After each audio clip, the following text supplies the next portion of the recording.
बिस्मिल्लाहिर्रहमानिर्रहीम, अस्सलाम वालेकुम। आज के लेक्चर में हम लोग इंशाल्लाह पढ़ने जा रहे हैं ऑफिस बैकस्टेज व्यू क्या होता है। चैप्टर नंबर 4 को आज इंशाल्लाह हम एंड कर लेंगे। तो चैप्टर नंबर 4 के अंदर ऑफिस बैकस्टेज व्यू क्या होता है और प्रिंटिंग ऑप्शन क्या होता है और हम उसको इस्तेमाल कैसे करते हैं और बैकस्टेज व्यू को MS एक्सेल के अंदर इस्तेमाल कैसे करते हैं। तो सबसे पहले फ़ाइल पे क्लिक करना है। उसके बाद अब तो आपके लिए बहुत आसान हो गया होगा, एक्सेल को सर्च आउट करके इंटर करेंगे तो आपके पास माइक्रोसॉफ्ट एक्सेल ओपन हो गया। अच्छा, सबसे पहले तो ये है कि आप अगर रीसेंट प्रोग्राम्स को ओपन करना चाहते हैं तो वो कैसे कर सकते हैं। दो ऑप्शन है, एक तो ये है कि आप होम टैब पे क्लिक करें। होम टैब पे क्लिक करने के बाद आपको यहाँ से रीसेंट ऑप्शन आ जाएंगे, या फिर आप ओपन पे जाएं और ओपन पे भी आपके पास यहाँ पर रीसेंट प्रोग्राम्स नज़र आ रहे हैं। तो यहाँ से आप इसको सिलेक्ट कर सकते हैं। अगर फ़ोल्डर रीसेंट को देखना चाहें तो ये आपके पास रीसेंट फ़ोल्डर्स हैं, और अगर वर्कबुक को देखना चाहें तो ये आपके पास वर्कबुक है। तो आप जैसे हमने लास्ट लेक्चर में इंफॉर्मेशन जो हमारे पास टेम्पलेट थी उस पर काम किया, तो हम उसको भी ओपन कर सकते हैं, या बुक 1 या 1 2 3 हम लेट्स सपोज इसको ओपन कर लेते हैं। तो यहाँ पर हम कोई भी डाटा लिख लेते हैं 1 2 3 4 5 6 7 8 एंड 9। तो हम इसको ऐसे लिख सकते हैं, ठीक है।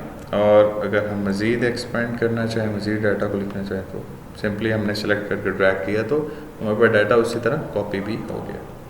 अच्छा, इसके बाद हमारे पास हम ऑफिस बैकस्टेज व्यू को आप इस्तेमाल करने के लिए फ़ाइल पे क्लिक करेंगे, और फ़ाइल पे जब आप क्लिक करेंगे तो आपके पास ये बैकस्टेज व्यू आ गया। इसमें अब कौन कौन से ऑप्शन मौजूद हैं। होम टैब है। आपको जब भी होम टैब की हम बात करें तो होम टैब का मतलब ये होता है कि होम टैब इसलिए इस्तेमाल किया जाता है क्योंकि हम सबसे ज़्यादा अगर इस्तेमाल करते हैं तो हमारे पास होम टैब होता है। होम का मतलब ये होता है जैसे आप घर में सबसे ज़्यादा वक्त गुजारते हैं, तो होम टैब भी इसी तरह ही होता है कि जो हम सबसे ज़्यादा इस्तेमाल, जैसे ब्लैंक वर्कबुक इंफॉर्मेशन, ये हमने अभी अभी इस्तेमाल किए, तो ये हमारे पास होम टैब में मौजूद होगी। न्यू से हम क्या है कि नई वर्कबुक को ओपन करना चाहते हैं, या हम किसी टेम्पलेट को सिलेक्ट करके टेम्पलेट बनाना चाहते हैं तो न्यू से। ओपन में क्या है कि आप अगर किसी वर्कबुक को ओपन करना चाहते हैं तो ओपन है। इन्फो जो हम इस्तेमाल कर रहे हैं इसकी इन्फॉर्मेशन के लिए इन्फो है। इवन यहीं से हम प्रोटेक्शन भी अप्लाई कर सकते हैं, हमें हमारी फ़ाइल का साइज़ आ जाएगा। अगर आप यहाँ टाइटल देंगे तो टाइटल आ जाएगा। टैग्स इसके देखेंगे, टैग्स हैं इसके, कैटेगरी आप सिलेक्ट कर सकते हैं, ठीक है, ऑथर वगैरह, और ये सारी चीज़ें यहाँ पर मौजूद हों। सेव, अगर आप सेव करना चाहें तो ये सेव हो जाएगा। और सेव बेसिकली ओवरराइट के लिए होता है। फर्स्ट टाइम जब आप सेव करेंगे तो ये आपसे पूछेगा, दोबारा आप सेव करेंगे तो आपसे वो नहीं पूछेगा। और इसकी शॉर्टकट की होती है Ctrl+S। सेव एज जो है वो उसकी शॉर्टकट की होती है F12। फंक्शन कीज़ में जो F12 होती है वो शॉर्टकट की होती है। और सेव एज जो है वो अगर आपने देखा कि अगर आप अपनी मर्ज़ी से किसी दूसरी लोकेशन पे सेव करने के लिए, फ़ाइल का नाम चेंज करने के लिए, या इसका जो फ़ाइल टाइप है इसको चेंज करने के लिए आप सेव एज का इस्तेमाल करते हैं। अच्छा, उसके बाद हमारे पास हिस्ट्री हाईलाइटेड नहीं है क्योंकि आप इंटरनेट से कनेक्टेड होंगे तो आपके पास हिस्ट्री, या आप क्लाउड के साथ लिंक होंगे तो आपके पास हिस्ट्री भी आ जाएगी। उसके बाद है प्रिंट ऑप्शन, तो ये नेक्स्ट ऑप्शन है, इसको हम देखते हैं। उसके बाद है शेयर। यहाँ से ही शेयर करके, ईमेल करके, या आप सेव टू क्लाउड देखें, आप क्लाउड बना लें। क्लाउड कंप्यूटिंग क्या होती है कि जब हम इंटरनेट पे किसी क्लाउड के साथ, किसी वेब स्टोरेज के साथ अपने माइक्रोसॉफ्ट को लिंक करवा देते हैं, माइक्रोसॉफ्ट की ईमेल अकाउंट बनाने के बाद जब हम लिंक करवा लेते हैं तो बेसिकली वो लिंक क्लाउड के साथ हो जाती है, तो तब आप शेयर कर सकते हैं इसी को। तो फिर आपको ज़्यादा आसानी हो जाएगी, आप दुनिया के किसी भी कोने पे जाएं, आप अपने क्लाउड से इस वर्कबुक को एक्सेस करवा सकते हैं। उसके बाद है एक्सपोर्ट। डाटा एक्सपोर्ट और इंपोर्ट का हमने इंशाल्लाह ज़रूर टॉपिक आएगा हमारा फर्दर आगे, तो हम उसको ज़रूर पढ़ेंगे। तो एक्सपोर्ट PDF या XPS फॉर्मेट को हम सेव करने के लिए, या फिर फाइल टाइप को किसी दूसरे कोमा डेलिमिटेड या टैब डेलिमिटेड में सेव करने के लिए भी इस्तेमाल करते हैं। और क्लोज से क्या होगा कि हमारे पास ये जो हम यूज़ कर रहे हैं ये क्लोज हो जाएगा, ठीक है। इसी तरह हम देखें, हमारे पास वर्कबुक क्लोज हो गई है लेकिन हमारे पास प्रोग्राम क्लोज नहीं हुआ। फाइल पे क्लिक करने के बाद अकाउंट जो है वो हमारे पास इस्तेमाल होता है कि हमने यहाँ से हम थीम को चेंज कर सकते हैं। लाइक कलरफुल देखें, थीम ये आ गया मेरे पास, डार्क थीम ये आ गया मेरे पास, ब्लैक थीम ये आ गया, और वाइट थीम मेरे पास ये आ गया। तो आपकी मर्ज़ी है आप जो थीम इस्तेमाल करना चाहें। उसके बाद आपके पास अगर आप ऑफिस आपने एक्टिवेट किया हुआ है तो देखें प्रोडक्ट एक्टिवेटेड का ऑप्शन जो है वो आपके पास आ रहा है। तो क्योंकि मैंने एक्टिवेट किया हुआ है, मज़ीद इंशाल्लाह मैं एक नया चैनल बना चुका हूँ, उस पर कुछ टिप्स एंड ट्रिक्स की वीडियोस अपलोड करने लगा हूँ। तो नेक्स्ट वीडियोस में मैं आपको इंशाल्लाह उसका लिंक जो है डिस्क्रिप्शन में दे दूँगा, आप उसको भी सब्सक्राइब करें।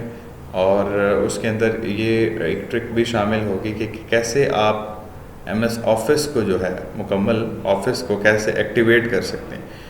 तो वो मैं आपको तरीका जो है बड़े डिटेल से आपको मैं इंशाल्लाह बता दूंगा। उसके बाद फ़ीडबैक है, यहीं से अगर आप फ़ीडबैक जो है वो देना चाहें, और ऑप्शन जो है वो हमारे पास एक्चुअली सेटिंग्स के लिए हम इस्तेमाल करते हैं। तो हम रिसेंट में दोबारा जाकर इसको ओपन कर लेते हैं। तो ये है हमारे पास ऑफिस बैक स्टेज व्यू। अब हम आते हैं प्रिंटिंग की तरफ। तो प्रिंटिंग में हम फाइल पे क्लिक करेंगे और प्रिंट के ऑप्शन को क्लिक कर देते हैं, या फिर हमारे पास दूसरा जो ऑप्शन है वो है Ctrl+P। मैं ऑन स्क्रीन कीबोर्ड पे आपको दिखा देता हूँ। ऑन स्क्रीन कीबोर्ड पे देखें Ctrl+P, तो ये आपके पास प्रिंट के लिए, और प्रिंट प्रीव्यू के लिए Ctrl+F2, ये प्रिंट प्रीव्यू के लिए, जिससे आपका पास यहाँ पे प्रिंट प्रीव्यू आ जाएगा। तो अब सबसे पहले आपने यहाँ पर प्रिंटर सेलेक्ट करना है, जो भी आप प्रिंटर इस्तेमाल कर रहे हैं। ये टिक जो है आपको ग्रीन टिक नज़र आ रहा है, ये एक्चुअली उन प्रिंटर्स के लिए लिखा हुआ आता है जहाँ पर आपके पास बाय डिफ़ॉल्ट, जैसे मेरे पास बाय डिफ़ॉल्ट जो है LaserJet P2010 सीरीज़ जो है वो सिलेक्ट हुआ है। तो ये आपको, और जो ही ये ऑफलाइन है इट मीन ये डिसकनेक्टेड है, जब ये कनेक्ट हो जाएगा तो तब यहाँ पर रेडी लिखा हुआ आ जाएगा। उसके बाद हमारे पास यहाँ पर हम एक्टिव शीट प्रिंट आउट करवाना चाहते हैं, तो ये पूरी शीट हो जाएगी। इंटायर वर्कबुक है तो पूरी वर्कबुक हो जाएगी। और अगर आप बात करते हैं सिलेक्शन की, तो ये जो एरिया आपने सेलेक्ट किया होगा, फॉर एग्जांपल मैं सिर्फ 3 मेंबर्स का प्रिंट आउट करवाना चाहता हूँ डाटा, और Ctrl+P प्रेस करता हूँ, तो देखिए सिर्फ मेरे पास 3 मेंबर्स का डाटा ही यहाँ पर शो हो रहा है।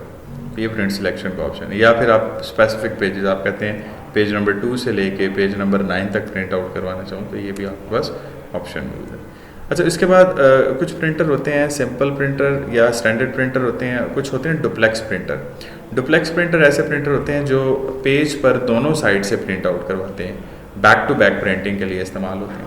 अगर आपके पास ऐसा ऑप्शन नहीं है तो आप एक दफ़ा प्रिंट आउट करने के बाद उसी पेज को टर्न ओवर करके दोबारा मैनुअली प्रिंट आउट करवा सकते हैं, वो back to back print out. लेकिन अगर आपके पास डुप्लेक्स प्रिंटर है तो उसमें आपको ज़रूरत नहीं पड़ेगी, आपका पेज खुद ब खुद जो है टर्न रोल हो जाएगा और दोबारा से दूसरी साइड पे प्रिंट आउट भी कर देगा। तो अगर आपके पास प्रिंट आउट वन साइडेड है तो इट मीन, या अगर आपके पास बोथ साइड का ऑप्शन नहीं आ रहा तो इट मीन आपके पास डुप्लेक्स प्रिंटर नहीं है, या फिर आप सेटिंग्स को चेक कर सकते हैं प्रिंटर सेटिंग की।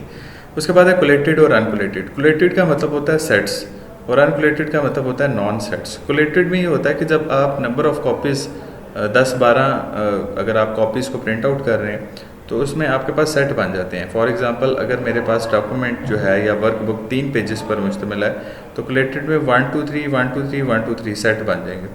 लेकिन अगर आपके पास अनकोलेटेड की बात करूं तो पहला पेज 3 होगा 1 1 1, फिर 2 2 2, फिर 3 3 3, तो इस तरह। तो इट डिपेंड योर रिक्वायरमेंट के आपको कैसी रिक्वायरमेंट के मुताबिक जो है प्रिंट आउट ज़रूरत है। उसके बाद है ओरिएंटेशन। ओरिएंटेशन 2 तरह की होती है, एक होती है लैंडस्केप और एक होती है पोर्ट्रेट।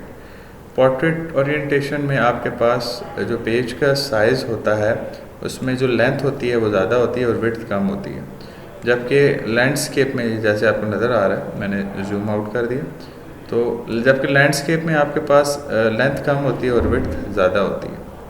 अच्छा, उसके बाद यहाँ से पेज का साइज़ सेलेक्ट कर सकते हैं। डेफिनेटली आपको ये बहुत ज़रूरी ऑप्शन है जो आपने सेलेक्ट करना होता है। A4 है, A5 है, लीगल पेज है, लेटर। वैसे हम A4 साइज़ का जो पेपर है वो मार्केट में ज़्यादा इस्तेमाल हो रहा है।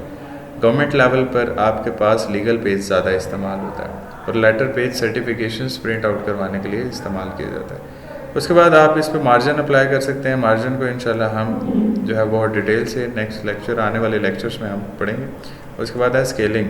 अगर आपके पास डाटा जो है फिट करना चाह रहे हैं तो डाटा फिट करने के लिए आप स्केलिंग को इस्तेमाल करते हैं। अगर आपके पास कॉलम ज़्यादा हैं तो आप कॉलम को fit all column in one page, तो एक ही कॉलम में आप सेट कर सकते हैं। साइज़ जो है वो फ़ॉन्ट का छोटा हो जाएगा लेकिन फिटिंग हो जाएगी। तो ये आपके पास ऑप्शन है और नंबर ऑफ़ कॉपीज़ आपने बता के आपने प्रिंट आउट पे क्लिक कर देना, तो इस तरह आपके पास ये प्रिंट आउट हो जाएगा। ठीक है, उम्मीद करता हूँ आपको समझ आई होगी। अपना बहुत ज़्यादा ख्याल रखिएगा। अल्लाह हाफ़िज़।